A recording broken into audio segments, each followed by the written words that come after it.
Alors, nous poursuivons notre approfondissement du catéchisme de l'Église catholique en cette année de la foi. Et l'article que nous abordons aujourd'hui s'intitule « Jésus-Christ a souffert sous Ponce Pilate, il a été crucifié, il est mort, il a été enseveli ». Alors, une première remarque, je pense que vous vous êtes peut-être pas rendu compte que tous les articles du catéchisme correspondent aux 12 articles du credo que nous proclamons le dimanche. Et donc cet article aujourd'hui va nous montrer combien notre Dieu, combien Jésus-Christ, vrai Dieu, vrai homme, a été profondément humain. On a affirmé dans les articles précédents qu'il avait été conçu du Saint-Esprit, qu'il était le Fils de Dieu. Donc c'est des choses qui nous échappent complètement. Dans les articles suivants, on proclamera qu'il est ressuscité, qu'il est monté aux cieux. Là encore, ça nous échappe. Peut-être que la dimension de la souffrance de Jésus est quelque chose qui correspond plus à notre humanité. Nous connaissons la souffrance, bien que la profondeur de la souffrance de Jésus nous échappe, elle aussi. Et Monseigneur Léonard, donc archevêque de Malines-Bruxelles, faisait remarquer cette petite chose. Vous êtes peut-être interrogé pourquoi est-ce que dans notre credo, au moment où on proclame la mort de Jésus, on parle de Ponce Pilate. Je ne pense pas que les premiers chrétiens aient gardé une image très sympathique de Ponce Pilate, puisque c'était quand même un truand. Mais si on l'a gardé dans notre credo, c'est qu'il doit y avoir une raison. Alors Monseigneur Léonard explique. Dans une contribution consacrée à cet article du symbole des apôtres, je cite, le théologien allemand Karl Lehmann notait avec humour que dans sa langue, lorsque quelqu'un est mêlé à une affaire de façon inattendue et malvenue, on dit parfois « il survient comme Ponce Pilate dans le credo ». Mais à la réflexion, cette mention du procurateur romain nous est extrêmement précieuse, car à l'intérieur même d'un credo extrêmement sobre, elle inscrit l'enracinement essentiel du salut chrétien dans l'histoire et souligne aussi à sa manière l'historicité constitutive de la révélation chrétienne. Donc Monseigneur Léonard concluait « Nous sommes à 1000 lieues d'un mythe ». Alors, effectivement, il existe 2 témoignages dans l'Antiquité chrétienne qui nous parlent de Jésus mort sous Ponce Pilate. Il s'agit du témoignage de Tacite, un historien romain, un auteur romain, et puis de Flavius Joseph, qui était juif et qui est passé, on va dire, du côté des Romains. Et donc, 2 historiens de renom dans l'Antiquité chrétienne font mention de cette mort de Jésus sous Ponce Pilate. Donc on est bien là devant un événement historique qui a marqué et qui a changé l'histoire de l'humanité. Alors laissons de côté cette question de l'historicité des évangiles, bien qu'elle soit passionnante, et consacrons-nous aujourd'hui donc à l'approfondissement du mystère de la passion de Jésus. Le catéchisme de l'Église catholique nous y engage pour 3 raisons. La première, c'est que la mort et la résurrection de Jésus, qui constituent ce qu'on appelle le mystère pascal, c'est là le cœur de l'évangile que l'on doit annoncer au monde. Et si Jésus nous a demandé d'annoncer l'évangile, eh bien, il faut savoir ce que nous avons à annoncer, il faut connaître Jésus, et à travers sa passion, nous avons la possibilité de le connaître d'une profondeur extraordinaire. La deuxième raison, c'est que toute l'Écriture, tout l'Ancien Testament, annonçait la passion de Jésus, et elle s'est réalisée dans les moindres détails selon ce qu'annonçait l'Écriture. Donc approfondir le mystère de la rédemption, de la passion, va nous permettre de mieux comprendre justement l'Ancien Testament. Et la troisième raison,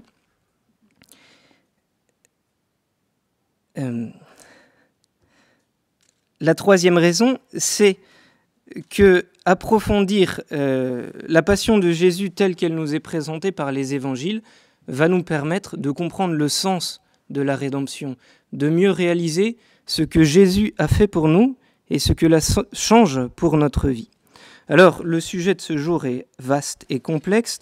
On n'entrera pas dans tous les détails, bien entendu, mais j'espère pouvoir vous donner une vue d'ensemble qui puisse vous encourager après à aller vous-même voir dans votre catéchisme de l'Église catholique. Vous retrouverez des numéros 571 à 661 pour aller approfondir par vous-même. Et puis donc, notre propos s'organisera selon 3 axes. D'abord, les raisons et les circonstances de la mort de Jésus, puis la question de la valeur salvifique, donc la valeur pour le salut et les fruits de la passion de Jésus, et puis plus brièvement, on dira un mot de la signification de la sépulture de Jésus. Alors, première chose, on va essayer de scruter les raisons pour lesquelles Jésus a été mis à mort. Jésus n'est pas mort par le fait du hasard.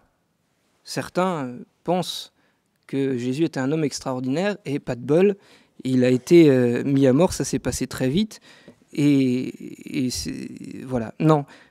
La mort de Jésus a ses raisons profondes. Et comme Jésus est vrai Dieu et vrai homme, il faut chercher 2 types de raisons.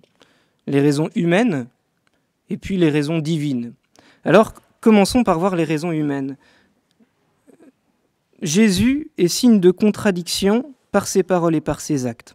Lors de la présentation de Jésus au temple, le vieillard Siméon avait annoncé à la Vierge Marie, « Vois, cet enfant doit amener la chute et le relèvement d'un grand nombre en Israël. Il doit être un signe en but à la contradiction, et toi-même, une épée te transpercera l'âme. » Et cette prophétie va se réaliser à la lettre. Dès le début de sa vie publique, parce qu'il expulse les démons, parce qu'il guérit le jour du sabbat, parce qu'il ose manger avec les publicains, ces pécheurs publics, par ses interprétations originales sur les préceptes de pureté légale, et enfin par sa prétention de pardonner les péchés, ce qui est réservé exclusivement à Dieu, Jésus a été signe de contradiction pour un certain nombre de pharisiens, de scribes et de docteurs de la loi. Ils voient Jésus comme un blasphémateur, comme un faux prophète, qui, selon la loi, doit être lapidé. On imagine combien Jésus a dû souffrir de cette incompréhension de ses contradicteurs, et on imagine aujourd'hui encore combien Jésus souffre devant notre société qui le rejette, parce qu'elle ne veut plus l'entendre. Il est gênant pour elle. Mais pourtant, dans les pharisiens, dans les scribes, dans les docteurs de la loi, tous ne haïssaient pas Jésus. Il a mangé plusieurs fois avec des pharisiens. C'est des pharisiens qui l'ont prévenu que Hérode cherchait à le mettre à mort. Il a confirmé certaines doctrines des pharisiens, comme la résurrection des morts, les formes de piété, l'aumône, le jeûne et la prière, l'habitude de s'adresser à Dieu comme un père, et puis le caractère central du commandement de l'amour de Dieu et du prochain. Alors, comment peut-on résumer les reproches que l'on fait, qu'ils ont fait à Jésus ? Eh bien, ça concerne 3 choses, la loi, le temple, et puis la foi en Dieu, unique sauveur d'Israël. Alors, on a d'abord reproché à Jésus, finalement, de ne pas observer la loi.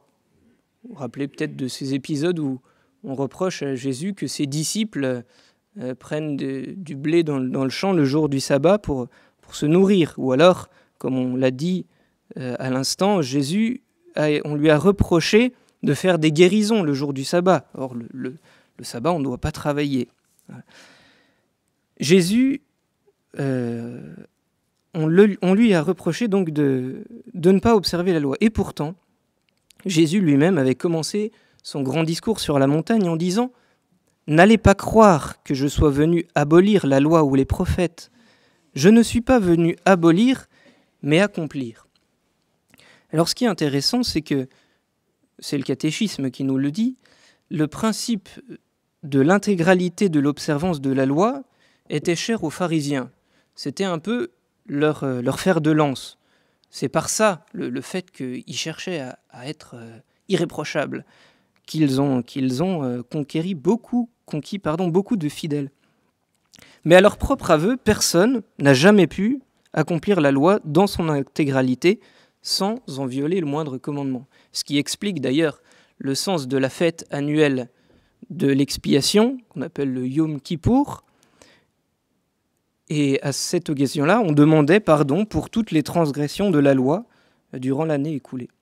Et Jésus lui-même leur a montré leur contradiction. Il leur a bien dit « Moïse ne vous a-t-il pas donné la loi ?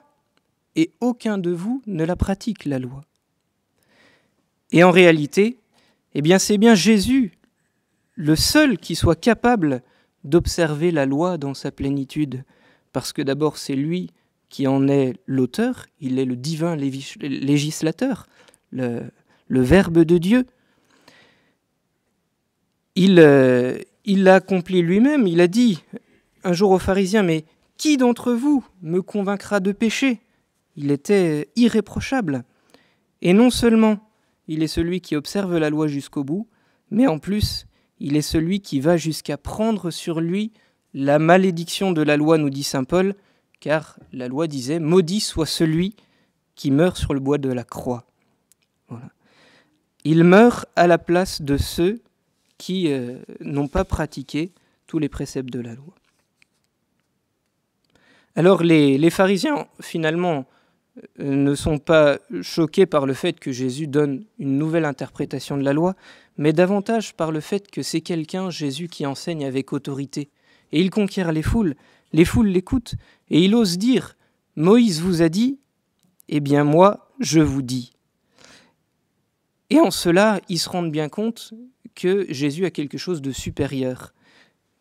Et cela laisse entrevoir sa divinité qu'ils ne peuvent accepter. Voilà. Et puis, Jésus n'a pas hésité à désavouer certaines traditions humaines des pharisiens qui, disait-il, annulent la parole de Dieu. Alors on comprend que face à de telles paroles, ceux qui n'étaient pas disposés à entendre ne pouvaient que s'endurcir et désirer la perte de Jésus. Actualisons notre vie d'aujourd'hui. Comment nous-mêmes vivons-nous la loi de Dieu ? Est-ce que parfois on ne prend pas dans la loi de Dieu que ce qui nous plaît finalement ? Jésus, lui, veut nous rendre libres et heureux, et c'est par l'obéissance à la loi de Dieu que cela se réalisera. Alors en cette journée de carême, approchons-nous de Jésus et demandons-lui un plus grand amour de sa loi. La deuxième raison qu'on a évoquée, c'est la relation de Jésus au temple. Vous savez que quelques jours avant sa passion, Jésus a été acclamé le dimanche des Rameaux. Il est monté au temple et puis là, il a chassé les vendeurs du temple. Et puis, il a dit cette phrase célèbre « Détruisez ce temple, en 3 jours, je le rebâtirai ». Il parlait du temple de son corps. Voilà. Et cette déclaration sur le temple va lui être reprochée en étant déformée, puisque au moment de son procès devant Caïphe, on dira celui-ci a dit « Je détruirai ce sanctuaire fait de main d'homme, et en 3 jours j'en bâtirai un autre ». Ce n'était pas tout à fait ce qu'il avait dit. D'ailleurs, l'évangéliste Marc dit bien que sur ce point, ils étaient pas d'accord les uns avec les autres, ces accusateurs. Et pourtant, Jésus a toujours eu un grand respect pour le temple. Il y a été présenté 40 jours après sa naissance. À l'âge de 12 ans, il va y rester pendant 3 jours, à l'insu de ses parents, et il dira qu'il se doit aux affaires de son père dans le temple. Et puis, sa vie cachée et sa vie publique seront marquées par ses pèlerinages à Jérusalem pour les grandes fêtes. Voilà. Jésus a beaucoup de respect pour le temple, et même le fait qu'il chasse les vendeurs du temple témoigne justement en faveur de ce respect. Pour Benoît XVI, ce n'est pas l'acte de la purification du temple comme tel qui a été l'objet de discussion parmi les pharisiens. Le danger venait plutôt de l'interprétation donnée, de l'apparente attaque contre le temple et de la revendication par Jésus lui-même de sa pleine autorité. Voyez ce qui gêne les pharisiens.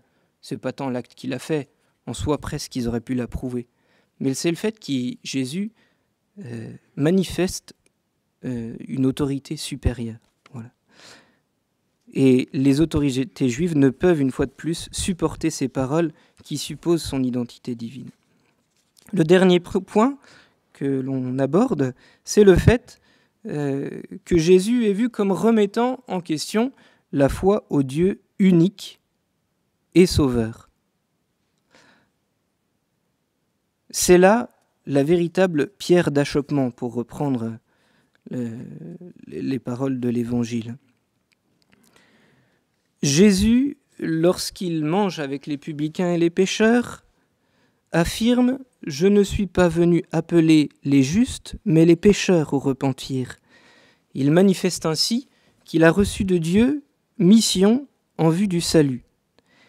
Et il va encore plus loin, puisque en reprochant aux pharisiens leur attitude, eh bien, il a scandalisé parce que il identifie sa conduite miséricordieuse envers les pécheurs avec l'attitude de Dieu. Et alors le péché suprême, justement, de Jésus qu'on lui reproche, c'est d'avoir publiquement proclamé le pardon des péchés en son propre nom, ce qui est réservé à Dieu. Donc une fois de plus, les pharisiens ne peuvent accepter que Jésus se présente comme l'égal de Dieu.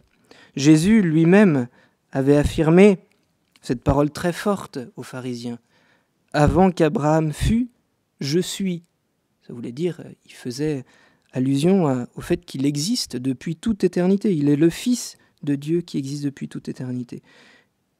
En disant « je suis », qui est la traduction, on pourrait dire littérale, du nom Yahvé, le nom de Dieu dans l'Ancien Testament, eh bien, Jésus s'affirme comme étant Dieu lui-même. Et on comprend que pour des Juifs qui avaient l'habitude de répéter chaque jour les paroles du Shema Israël, « Écoute Israël », c'est ce qu'on a entendu hier soir accompli, « Le Seigneur notre Dieu est le seul Seigneur ». Ils affirmaient tous les jours l'unicité de Dieu, il n'y a qu'un seul Dieu. Eh bien, Jésus se présentant comme le Fils de Dieu, ceux-là, ils ne peuvent l'accepter. Alors voilà, on aura résumé par là un peu les arguments des pharisiens, des raisons humaines, on va dire. Ils n'ont pas vraiment compris Jésus. Maintenant, il faut voir que tout ce que Jésus a souffert était annoncé dans l'Écriture. En plusieurs occasions, Jésus lui-même a annoncé « Le Fils de l'homme doit beaucoup souffrir, être rejeté par les anciens, les grands prêtres et les scribes, être tué et après 3 jours ressuscité. » Tout ce que Jésus a souffert a été annoncé par l'Écriture. Ainsi, Jésus dit, alors que Pierre tente de le défendre par l'épée quand on est venu le chercher après son agonie, il dit « Comment alors s'accompliraient les Écritures d'après lesquelles il doit en être ainsi ?» Voilà, on retrouve 2 expressions fortes, le fait que les Écritures s'accomplissent et le fait qu'il doit en être ainsi. C'est une certaine nécessité. On imagine combien Jésus, au désert, en ce moment, qui sait, puisque dans sa connaissance divine, il sait par avance tout ce qu'il doit souffrir, mais on imagine combien cela doit peser sur ses épaules et combien son cœur doit être rempli de tristesse et d'angoisse, malgré le fait qu'il désire vivre cette passion, parce qu'il sait que c'est là le moyen de nous sauver, et qu'il sait c'est là le plus grand amour à nous manifester. Alors toute la vie du Verbe incarné, Jésus le Verbe incarné, toute sa vie met en lumière la parole de Dieu écrite. En Jésus, toutes les prophéties et les figures de l'Ancien Testament, encore en attente de leur sens plénier, sont menées à leur achèvement. Abel, la victime innocente, préfigurait Jésus, le juste par excellence, qui offre le sacrifice agréable à Dieu. Isaac, le fils unique d'Abraham, portant le bois de sa propre immolation, annonçait Jésus, le fils unique de Dieu, portant le bois de sa croix. Joseph, vendu par ses frères et réduit à la condition d'esclave, annonce Jésus, qui s'est littéralement vidé de sa divinité, prenant la condition d'esclave et devenant obéissant jusqu'à la mort, comme nous le dit saint Paul dans l'Épître aux Philippiens. Saint Paul professe dans une confession de foi qu'il dit avoir reçue que le Christ est mort pour nos péchés selon les Écritures. Et saint Pierre affirme que Jésus avait été livré selon le dessein bien arrêté et la prescience de Dieu. Autrement dit, tout était prévu par Dieu par avance.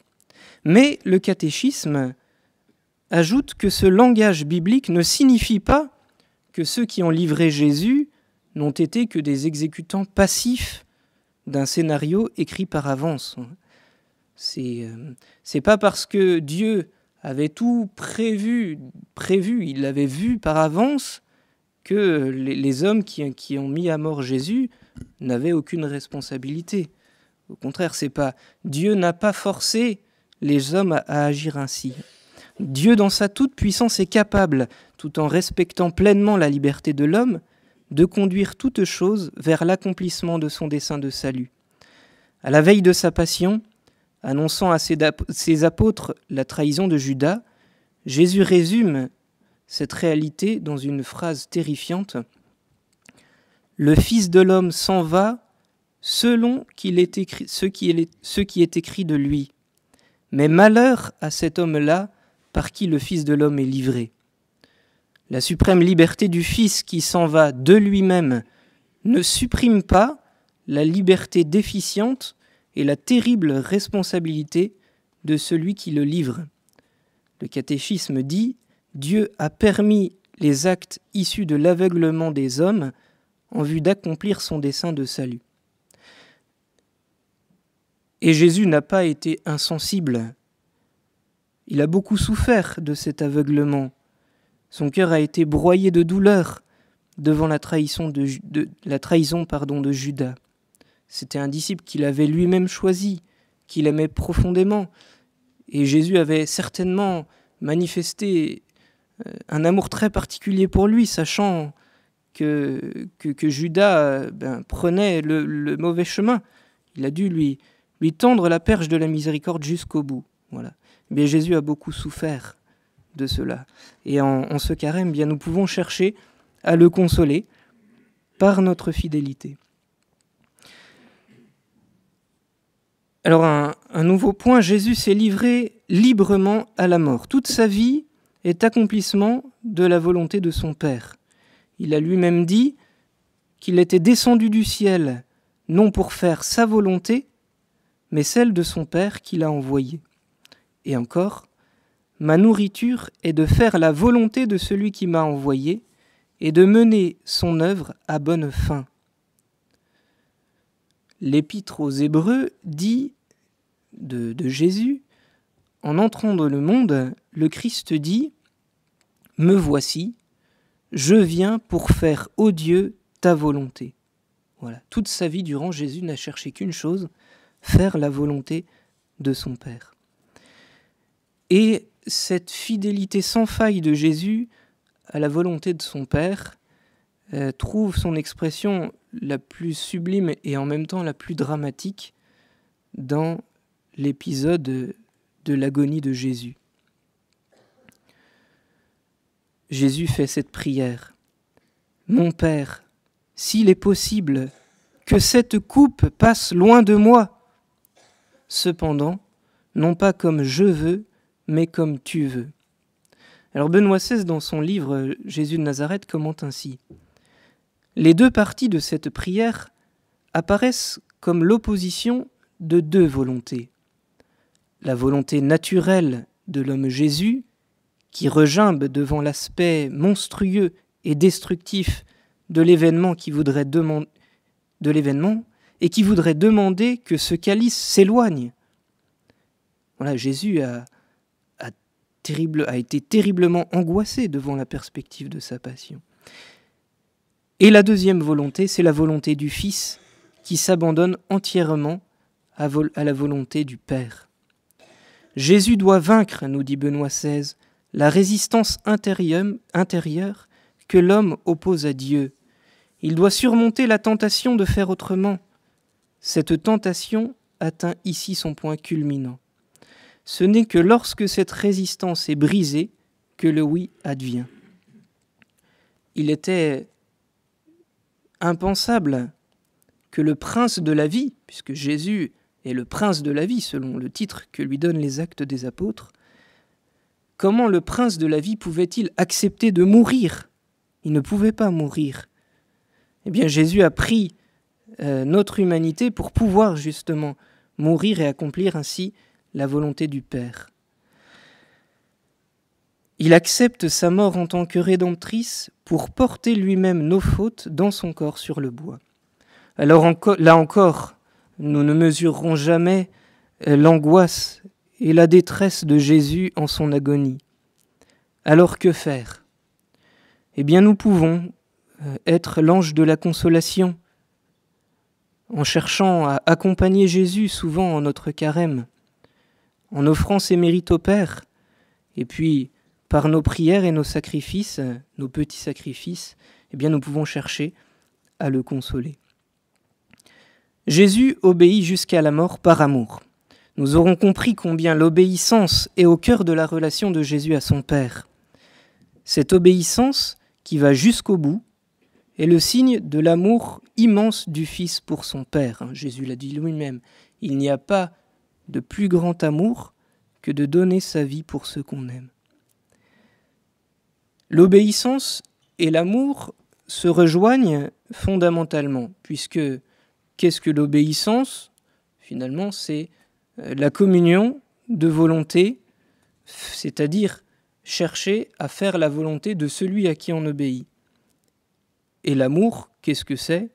Eh bien, c'est aussi une communion de volonté. Le sacrifice de Jésus pour les péchés du monde entier est l'expression de sa communion d'amour avec le Père.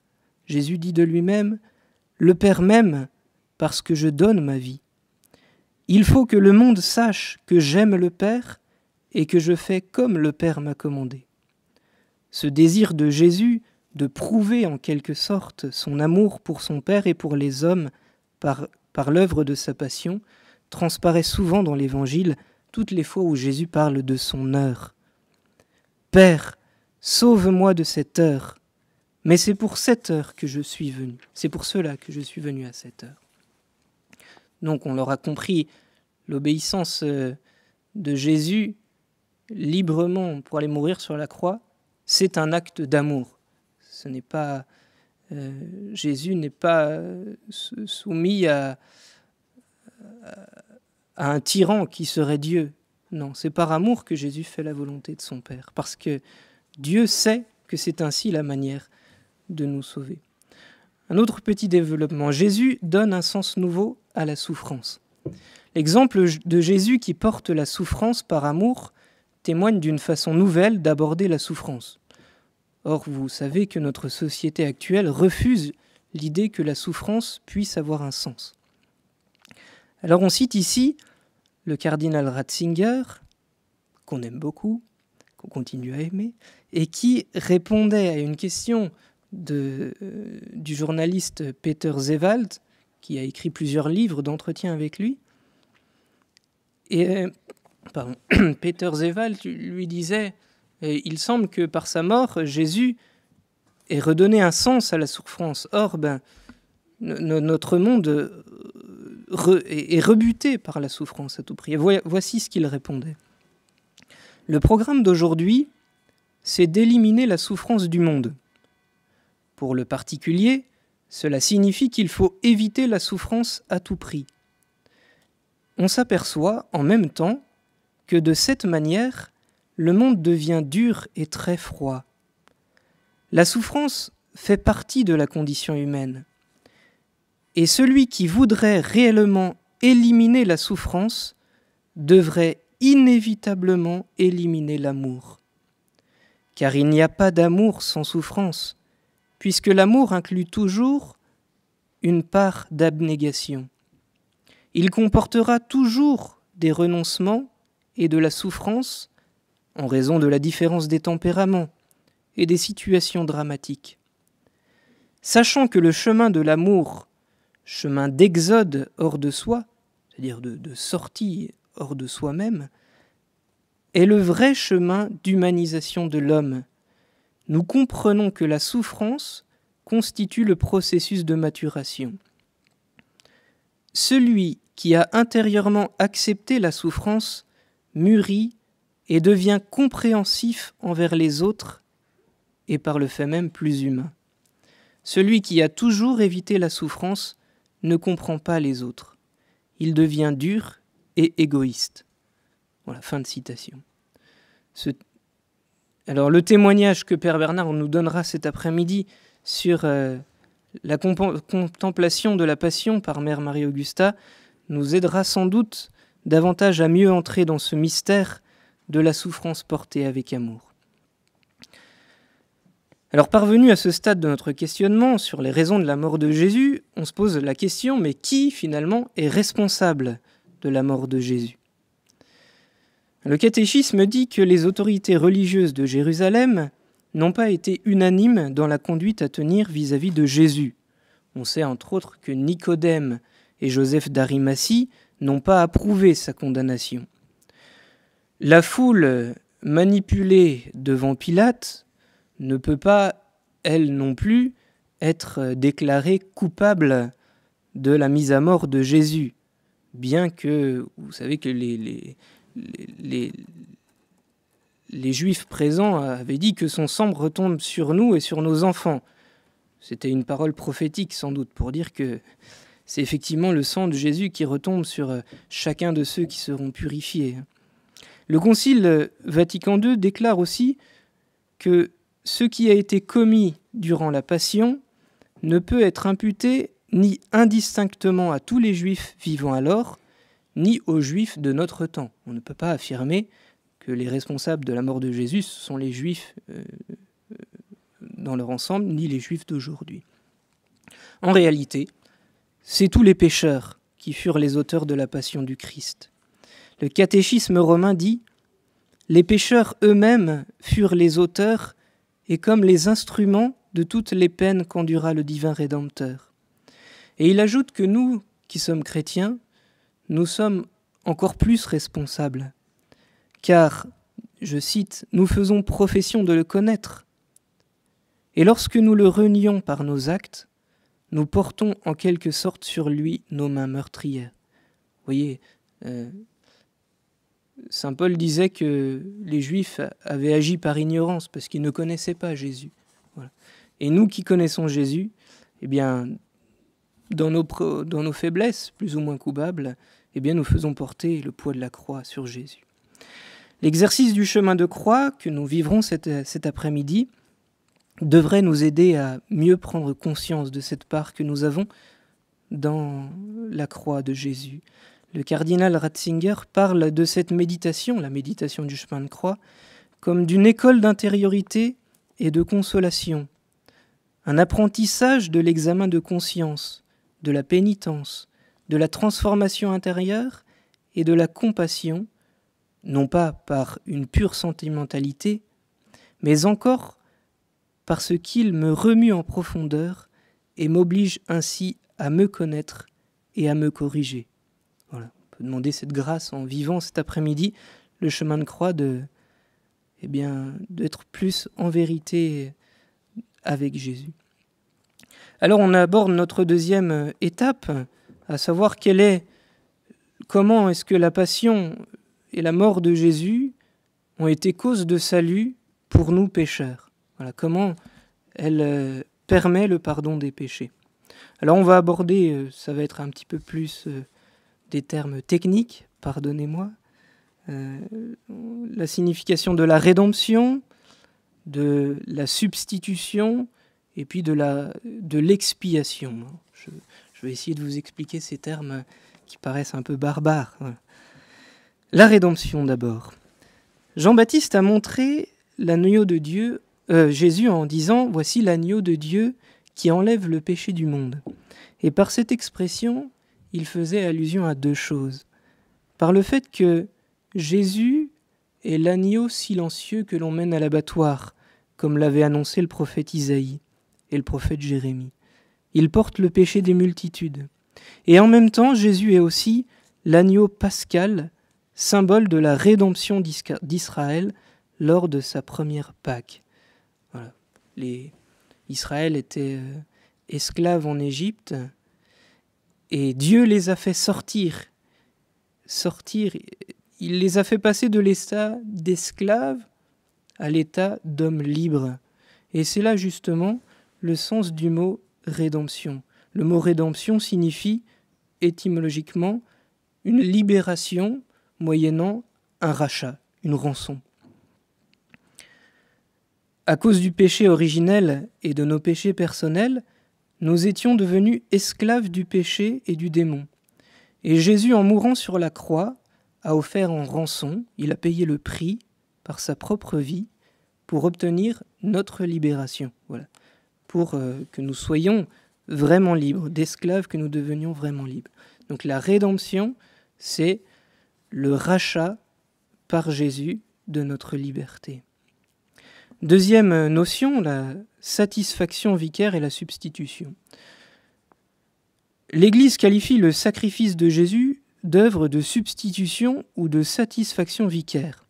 Alors comment comprendre cela ? Saint Paul disait « Comme par la désobéissance d'un seul, la multitude a été constituée pécheresse, ainsi par l'obéissance d'un seul, la multitude sera constituée juste. » Alors comment comprendre cela ? Le péché, c'est fondamentalement une désobéissance à Dieu, une dette envers Dieu. Et nous tous, pécheurs, nous devions accomplir la satisfaction, rembourser la dette d'un certain côté. Satisfaction, en latin, satis facere, donc faire assez. Nous devions faire assez envers Dieu, c'est-à-dire offrir en quelque sorte un bien suffisamment important pour que Dieu efface notre dette de désobéissance. Et que pouvions-nous offrir de suffisant, de satisfaisant, si ce n'est notre propre vie ? Et Jésus, par son obéissance jusqu'à la mort, il a satisfait pour nous à la justice divine. Et cela, il l'a fait en notre propre nom, à notre place. C'est pourquoi on parle de satisfaction vicaire, le vicaire étant littéralement le suppléant en fait, celui qui parle et agit en nom et place d'un autre. On dit que le pape est le vicaire du Christ, celui qui agit en nom et place du Christ. Voilà pourquoi on parle de satisfaction vicaire. Jésus, à notre place, a satisfait la justice divine. Et la théologie dit encore que Jésus a accompli la substitution, c'est-à-dire qu'il a remplacé, il a substitué devant Dieu son obéissance à notre désobéissance. Si on regarde l'histoire des hommes, eh bien, finalement, Dieu a donné des commandements, il a fait alliance avec son peuple, et l'histoire est un éternel recommencement de désobéissance. Et par notre propre force, finalement, on retombe souvent dans la désobéissance. Et lui, Jésus, eh bien, devant Dieu, aux yeux de Dieu, il a remplacé notre désobéissance par son obéissance à lui. Le dernier point, dernière caractéristique technique, si vous voulez, de la manière avec laquelle la mort de Jésus nous a obtenu le pardon, eh bien, l'Église parle du sacrifice du Christ comme d'un sacrifice d'expiation ou encore un sacrifice de réparation. On a parlé tout à l'heure au sujet de la loi que chaque année, on célébrait la fête de l'expiation pour réparer toutes les infidélités à la loi commises dans l'année. Eh bien, par son obéissance jusqu'à la mort, Jésus a réparé pour nos fautes et il a satisfait au Père pour nos péchés. Il nous a ainsi remis en communion avec Dieu. Alors, par sa mort sur la croix, Jésus obtient le salut pour tous les hommes. C'est encore un point très important. Parce qu'il est vraiment Dieu, Jésus est capable, par son sacrifice parfait, d'obtenir le salut pour tous les hommes, de tous les temps et de toutes les cultures. On n'a pas besoin d'un autre sauveur. Nous pourrions dire que la seule limite à la puissance de salut du sacrifice de Jésus sur la croix, la seule limite pour que les hommes soient sauvés, c'est la liberté de l'homme. Et c'est là le mystère de l'endurcissement du cœur qui peut malheureusement conduire à la damnation éternelle. Dieu ne force pas les hommes à accueillir son salut. Et là encore, pensons en notre carême, en notre méditation de la Passion, à la souffrance de Jésus lors de son agonie, en pensant que, il va s'offrir tout entier. Et malgré cela, certains vont se priver des grâces de la rédemption. Et cela a certainement dû beaucoup le faire souffrir. Et malgré cela, il a accepté. Alors nous, cherchons à le consoler et à lui dire notre désir d'être sauvé, à notre désir que le plus grand nombre possible d'âmes soient sauvées. Voilà. Et cherchons à l'aider justement à sauver les âmes. Alors, ainsi Dieu se manifeste comme quelqu'un qui aime jusqu'à souffrir. La passion de Jésus nous révèle l'immense amour de Dieu à notre égard. Amour du Père qui nous a donné son Fils, comme dit saint Jean. En ceci consiste l'amour. Ce n'est pas nous qui avons aimé Dieu, mais c'est lui qui nous a aimés et qui a envoyé son Fils en victime de propitiation pour nos péchés. Et saint Paul nous dit, la preuve que Dieu nous aime, c'est que le Christ, alors que nous étions encore pécheurs, est mort pour nous. Et le catéchisme dit, en livrant son Fils pour nos péchés, Dieu manifeste que son dessein sur nous est un dessein d'amour bienveillant qui précède tout mérite de notre part. Et c'est l'amour du Fils aussi qui nous a aimés jusqu'à la fin. Il nous prouve ainsi son amour. Il n'y a pas de plus grand amour que de donner sa vie pour ce qu'on aime. En Jésus, nous pouvons dire que Dieu a souffert. Il a souffert par amour pour nous. C'était impensable, ça, pour la philosophie grecque. Comment Dieu pouvait-il souffrir? C'était l'être impassible par excellence. Eh bien, en Jésus, Dieu a véritablement souffert. Et Dieu se révèle comme un Dieu miséricordieux qui prend sur lui les conséquences du péché plutôt que de les infliger aux coupables que nous sommes. Un dernier point sur les fruits et la signification de la Passion, c'est notre propre participation à la croix.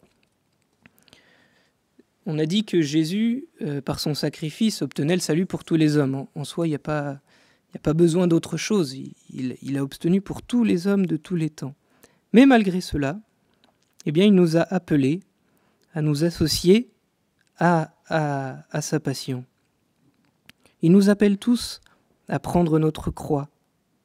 Il veut associer à son sacrifice rédempteur, nous dit le catéchisme, ceux-là même qui en sont les premiers bénéficiaires.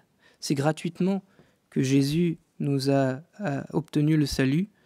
Et bien gratuitement, osons répondre à l'appel de Jésus à offrir nos petits sacrifices pour l'aider à sauver les âmes. Saint Pierre nous dit que le Christ a souffert. Il nous a montré le chemin pour que nous marchions sur ses traces. Et la première à avoir été associée à la passion de Jésus, c'est la Vierge Marie, la mère des douleurs, qui au pied de la croix a reçu la mission d'être mère de tous les sauvés. Alors à chacun, Jésus nous lance cet appel. Est-ce que tu m'aimes vraiment? Est-ce que tu veux m'aider à porter le poids de ma croix? J'ai besoin de tes petits sacrifices, de tes marques d'amour, car ainsi tu m'aides à sauver les âmes. Et une fois encore, l'exemple de Mère Marie-Augusta qui nous sera présenté cet après-midi nous aidera sans doute à mieux comprendre ce mystère de la participation des âmes à la rédemption. Alors on aborde brièvement notre dernier point qui concerne la signification de la sépulture de Jésus.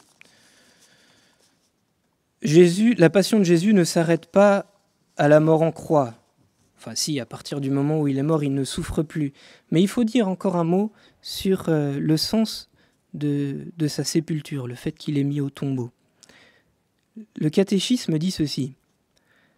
Dans son dessein de salut, Dieu a disposé que son Fils non seulement mourrait pour nos péchés, mais aussi qu'il goûterait la mort, c'est-à-dire qu'il connaîtrait l'état de mort, l'état de séparation entre son âme et son corps, durant le temps compris entre le moment où il a expiré sur la croix et le moment où il est ressuscité. Cet état du Christ mort est le mystère du sépulcre et de la descente aux enfers. C'est le mystère du samedi saint, où le Christ déposé au tombeau manifeste le grand repos sabbatique de Dieu, après l'accomplissement du salut des hommes qui met en paix l'univers entier. C'est beau, cette expression du catéchisme qui renvoie à la création. Le 7e jour, Dieu se reposa de toute l'œuvre qu'il avait faite. Cela était très bon.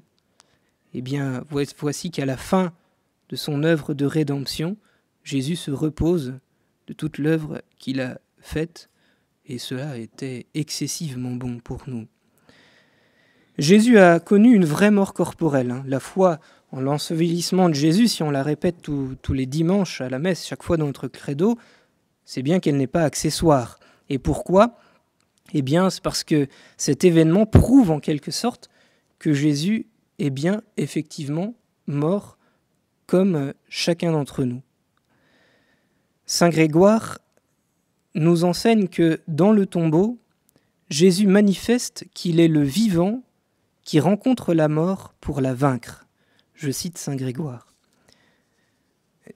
Dieu, le Fils, n'a pas empêché la mort de séparer l'âme du corps, selon l'ordre nécessaire à la nature. Mais il les a de nouveau réunis l'un et l'autre par la résurrection, afin d'être lui-même, dans sa personne, le point de rencontre de la mort et de la vie, en arrêtant en lui la décomposition de la nature produite par la mort et en devenant lui-même principe de réunion pour les parties séparées. Voilà, Jésus est celui qui, dans l'Apocalypse, dit « J'ai été mort et me voici vivant pour les siècles ». Et il faut se rappeler que un des grands signes, une des preuves de la résurrection, c'est le tombeau vide. Le fait que le corps de Jésus n'est plus là. Donc c'est important aussi d'affirmer avant la résurrection le fait que Jésus a bien été mis au tombeau. Et si les Juifs ont demandé à ce qu'il y ait une garde pour veiller sur le tombeau, c'est que effectivement, Jésus n'a pas... Parce que pour les musulmans, par exemple, Jésus a échappé à la croix et il s'est en allé. Non, Jésus est vraiment mort, il était mis au tombeau. Mais Dieu ne l'a pas laissé voir la corruption. À cause de l'union de son corps, par le fait que Jésus est le Fils de Dieu et qu'en sa personne, il rassemble la nature, il unit la nature divine et la nature humaine, eh bien son corps ne pouvait pas connaître la décomposition du tombeau. Dieu l'a ressuscité. Alors, devant ce mystère de l'ensevelissement de Jésus, pensons à ce silence du tombeau du samedi saint, à la douleur de la Vierge Marie. On lui a arraché son fils, alors cherchons à la consoler, à lui demander pardon de lui avoir arraché son fils, à ne pas la laisser seule. Voilà. Et cette année encore, pendant ce samedi saint, approchons-nous du cœur de la Vierge Marie. Un dernier petit point concernant l'ensevelissement du Christ, c'est le fait que saint Paul a rapproché le baptême de l'image du Christ enseveli et ressuscité. Saint Paul a vu dans le baptême notre propre ensevelissement avec le Christ. Le baptême, dont le signe originel et plénier et l'immersion, l'immersion, on descend dans l'eau, signifie efficacement la descente au tombeau du chrétien qui meurt au péché avec le Christ en vue d'une vie nouvelle. Nous avons été ensevelis avec le Christ par le baptême, dit saint Paul. Ensevelis avec le Christ par le baptême dans la mort, afin que, comme le Christ est ressuscité des morts par la gloire du Père, nous vivions nous aussi dans une vie nouvelle. Alors on arrive donc au terme de notre petite présentation d'aujourd'hui. Notre approche du mystère de la croix n'aura été que lacunaire. Il nous aurait fallu plus de temps pour approfondir chaque article du catéchisme, mais vous aurez la possibilité d'approfondir par vous-même. Mais il ne faut pas oublier que l'on ne comprendra en profondeur la passion de notre Seigneur qu'en y communiant par la contemplation et par le sacrifice. À travers la méditation des mystères douloureux du chapelet et à travers l'exercice du chemin de la croix, nous pourrons mieux approcher de Jésus et mettre nos pas dans ses pas à la suite de Simon de Cyrène. Et au plus haut point, notre communion au mystère de la croix se réalisera dans l'Eucharistie instituée par Jésus lors de la scène. Je cite une dernière fois le catéchisme. Jésus a fait de cette dernière scène avec ses apôtres le mémorial de son offrande volontaire au Père pour le salut des hommes. Ceci est mon corps donné pour vous. Ceci est mon sang, le sang de l'alliance nouvelle qui va être répandu pour une multitude en rémission des péchés.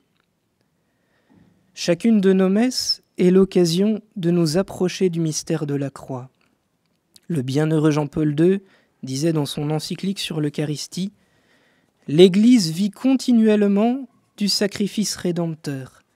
Elle y accède non seulement par un simple souvenir plein de foi, mais aussi par un contact actuel.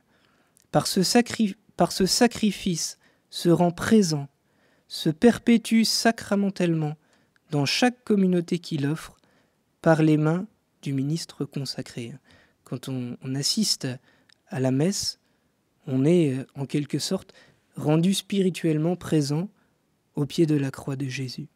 Alors puissent ces paroles de notre pape, du bienheureux Jean-Paul II, nous aider à vivre maintenant notre messe dominicale avec ferveur.